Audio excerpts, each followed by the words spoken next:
I think I should continue where I left off yesterday, talking about pandering on two fronts. I have 21 subscribers on YouTube and 21 followers on Twitter. Now, there would be people who would come and watch my videos or things I write on Twitter, on Facebook, etc., who would want to find fault with me. And the first thing they would take aim at would be, oh, you've only got 21 subscribers, you've only got 21 followers, nobody wants to listen to you, blah, blah, blah, so forth and so on. Now, the way I would destroy people like this, because I'm heavily into destroying people, but as well I'm heavily into building people, but only on merit. If you deserve to be elevated, I will elevate you. If you deserve to be destroyed, I will destroy you. So yeah, so basically so people tend to go for the obvious. So the obvious thing, because we live in this society now where it's all about likes and followers, it would be, you've only got 21 followers, you've only got 21 subscribers. Well, maybe those 21 people on Twitter and those 21 people on YouTube are 21, or if you like 42, if they're not the same people, 21 of each people who are interested in what I have to say. Now, I have mentioned, I've read from the book. If you notice, I've not told you what the book's called. The reason being, I'm not promoting it. I believe if a person is interested in something, they will find it. It tells you in the Bible, seek and you will find, ask and you will receive. So I don't, for me to be asking for subscribers and for followers, or to be soliciting them, that would be me pandering, and that would be me surrendering my power to people who don't deserve it. So I'll give an example. I did a TV show it was aired in February 2008, so that's 12 years ago. And it was syndicated worldwide, and a woman from Australia contacted me. She'd watched the show. She said I inspired her, and she went and researched me and found that I'd written a book. And she bought it and she was reading it, and it was making a difference to her life. And she thanked me for it.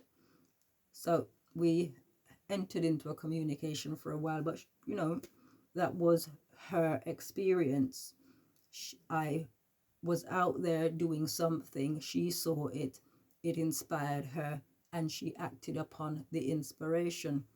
So for me, anything I put out, it is for the individual to go and find it. There's a saying, God gives to every bird its food, but he doesn't throw it into the nest. I am not about throwing food into anybody's nests. The food is there freely available, and any little bird who wants it will need to go and gather it independently.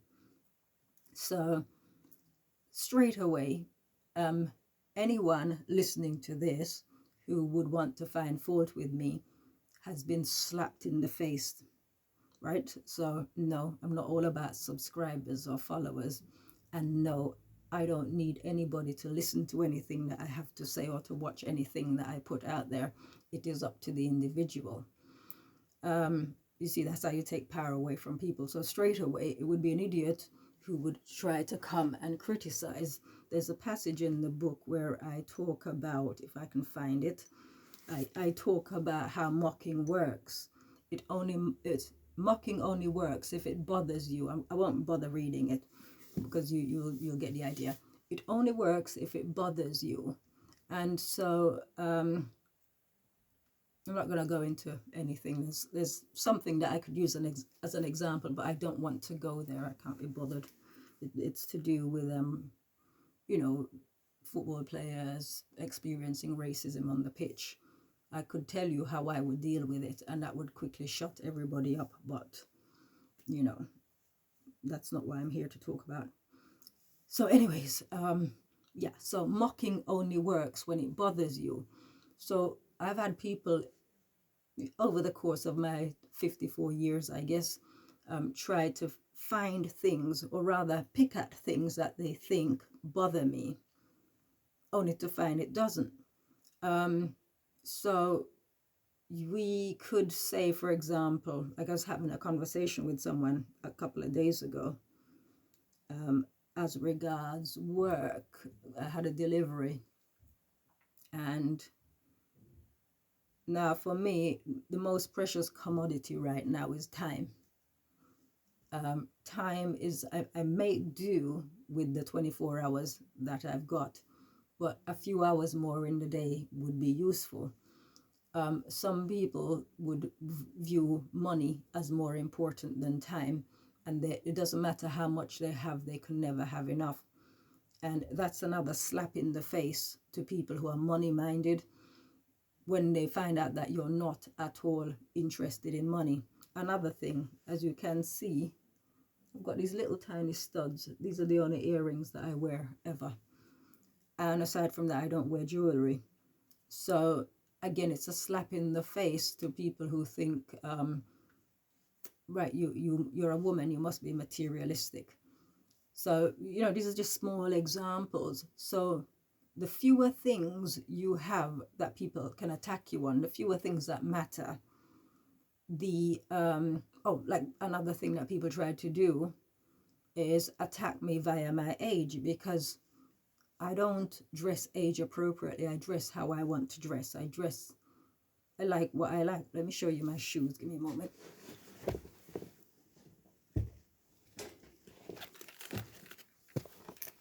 Check out the shoes.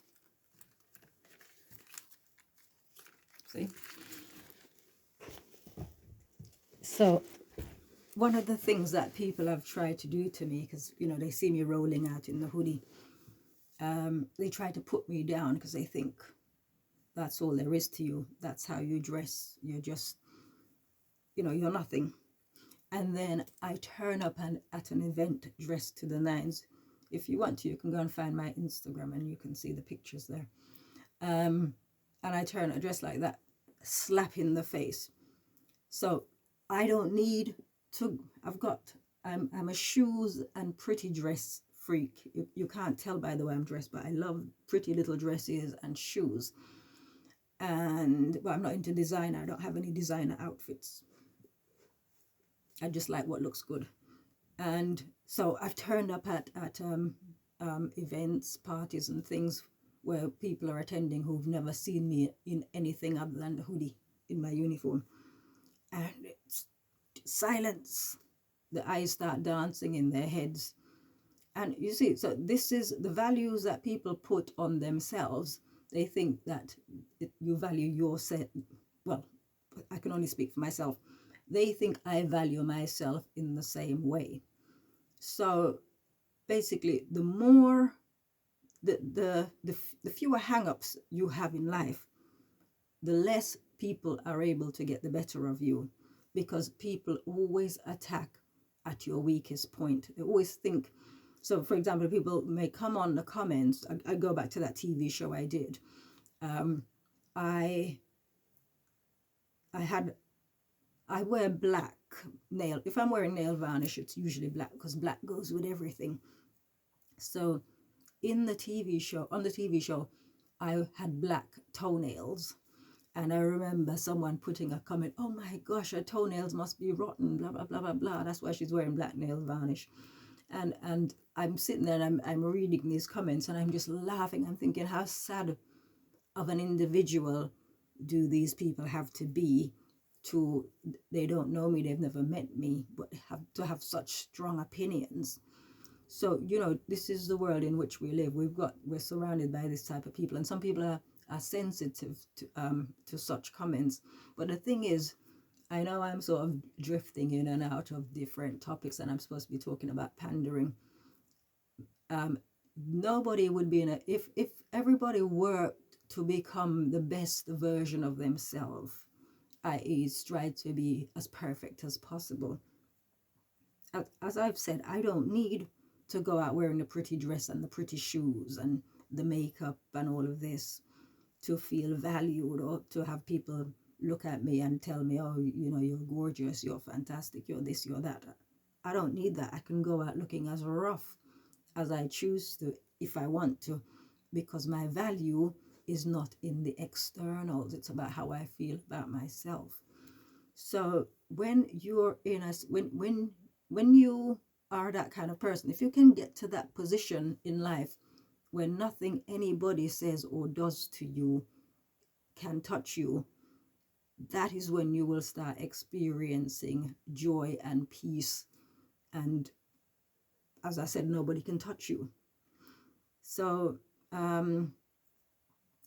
as regards, I mean, there's a lot of stuff going on in society right now where people are screaming and hollering at others, saying you're a bigot, you're this, you're that, and so on.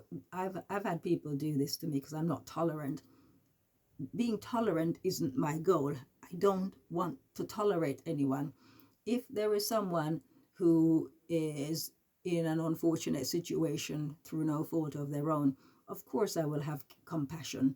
And if I need to help them, I will do that in any way that I can. But I'm not going to tolerate you because you choose to be a lesser person, because you choose to be useless, and because you choose to have victim mentality. I will crush you. I'm not going to tolerate you. I will do the opposite. Right? So it's really just to say, I mean, the kind of person I am, I say that a lot, I'm the kind of person, blah, blah, blah.